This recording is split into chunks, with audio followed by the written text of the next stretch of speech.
அவங்க கோர்ட்டுக்கு வந்து ஐயா நாங்க தான் பைக்ல வந்தோம், நாங்க தான் தெரியாம இது பண்ணிட்டு சாஞ்சிட்டோம், எங்களுக்கு ஒரு காயமும் இல்லைன்னா எங்க போய் வச்சுக்குவீங்க மூஞ்சியே? எப்படி பார்த்தா இது கொடுப்பீங்க? எப்படி தண்டனை கொடுப்பீர்கள்?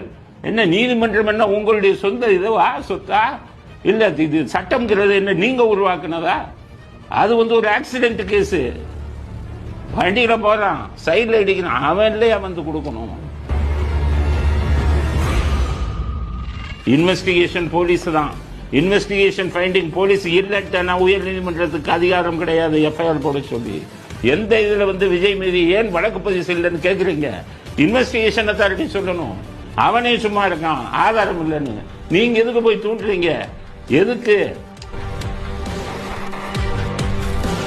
நீதியரசர்கிட்ட கேட்கிறேன், செந்தில் பாலாஜி 1000 பேரை உள்ள விட்டுட்டாங்க அடியால. அவரை மக்களை காப்பாற்றணும்னு கீழே ஏறினா விஜயை கொண்டு இருந்தால் இந்த தனி நீதிபதி சொன்ன செந்தில்குமாருக்கு நீங்க பொறுப்பேற்பீங்களா? அவர் உயிருக்கு உங்களுக்கு ஸ்பாட்ல இருந்து பார்த்தா தானே தெரியும். ஸ்பாட்ல இருந்தீங்களா? சும்மா வீடியோ பார்த்துட்டு பேசுறீங்களா?